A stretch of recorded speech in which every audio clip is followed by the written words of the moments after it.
What music inspires you to be a recording artist and DJ? For me, it was 70s music, I would say. Sly and the Family Stone, Herbie Hancock. I mean, from the 70s and 80s. I think Herbie Hancock is like the revolutionary of music for taking it to a place where beats had never gone before. I mean, African Bambaataa was really getting busy. And those type of people really inspired me to make music, to get in the studio and create something.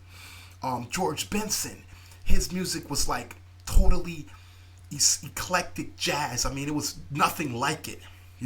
Zap, Roger Troutman with the vocoder. I mean, that inspired a whole genre of music that just uses the vocoder. I mean, the voice box thing, for singing, auto tune, and all that. Earth, Wind, and Fire, Donna Summer, of course, Jackson 5. I think Michael Jackson's record. I think I got that for Christmas one year. That was the first record that I ever got as a kid for Christmas, and it was like you just held on to that dearly. Sting. I think Sting, with his bass lines and the music that he made at that time, was very, very crucial to not only hip hop but all genres included. Hall and Oates. Gladys Knight. I think Gladys Knight had the first video with a breakdancer in it. Back in like 83 or something like that, 82, around in that time. 54321 was their song, and I think that was the first time I seen a breakdancer in a video. And we had the cardboard out there on the street, back spinning, knee spinning, helicoptering. We were getting busy, so when we seen it on national television on Friday night videos, it was like, wow. That was before MTV, that was the first video show I think that I ever seen, like Friday night videos. They're way late all night long, be like, Friday night videos is coming on. So 70s and early 80s music really, really is what inspired me to go in the studio and create music. So, would you say you love music from the 80s and 90s more than music coming out today? I wouldn't say that I like music from the 80s or 90s more so, but it's definitely a difference. Music is always evolving into the same thing, and I don't want to be confused with saying that real live bands is better than technology, but it's inspired from that. I mean, technology only could do so much, and I think that we kind of gotten a little away from ourselves. And even myself, I mean, we all thrive to do something different, and it's very hard to be very creative and have technological advances at the same time and still stay the same. It kind of all sounds the same.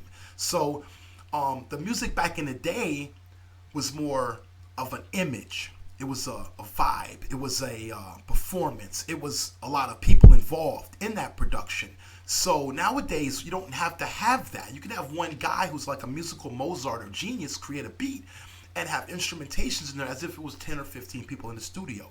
So I don't say that one's better than the other. I just think that we have advanced and we have to still stay creative, because I hear a lot of music out here. I'm a DJ, so I hear a lot of music out here, and it's not creative. It's more of a mediocre concept of, this is what's selling now, let's push that. I mean, nobody liked techno back in the day. That was a genre that was like, nobody liked it that. You know what I'm saying? So at the same time, we have like bass music, we have trap music, we have house. Some of this music has been here. It's not like it just started and people are just now making money off of it and going in the studio and creating this. It's been here for a while. Listen to a lot of the movie soundtracks from the 80s. It wasn't as digital as it is now with the samples and things like that, but it's the same thing. And all I'm saying is that, for my album, Cotton Candy Glowsticks, I wanted to have something different. I wanted to have an album, like I can spit the hardcore lyrics. I could party. I can say something conscious. I could promote a product that's never been seen before. So that's what I'm at. That's where I'm at, And I don't want to say, oh, he's a commercial artist no, because I did a TV commercial when I was a kid, So commercial artists, every artist wants to be heard. Period. They want to be heard. They want to be seen. And at the same time, you can't say that this one's hardcore underground and this one's commercial, because Tupac was an artist that started off underground with the digital underground, and that music was commercial. It was accepted. So because at the same time, we have lost the concept of the majority of people aren't going to be fooled, and they see through a lot of this stuff. And if you keep pushing out garbage music, then that's what people are going to be. They're going to be having a clear ear to it, and it's not going to last. So I want to make music. That's why I don't make records all the time. I don't have the patience to just push out music that I don't like. I don't agree with that. I think that the music should have a history. The music should have a story behind it. The music should have a legacy and some truth to it at the same time. And I'm not saying that all music should be true, because no, it's not like that. We're storytellers. We're telling stories of things that we might know about, or things that might happen in the future. So we're visionaries as artists, and I think that as time goes on, you'll see more creative people taking the forefront.